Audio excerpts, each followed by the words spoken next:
kako produžiti trajanje vašem omiljenom parfemu. To je zapravo šta ne treba raditi prvo.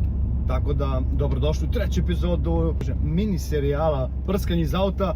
I danas vam pričam ubrzo, ukratko, šta ne treba da radite. Znači, pričam samo onog prvog dana o tom frižideru.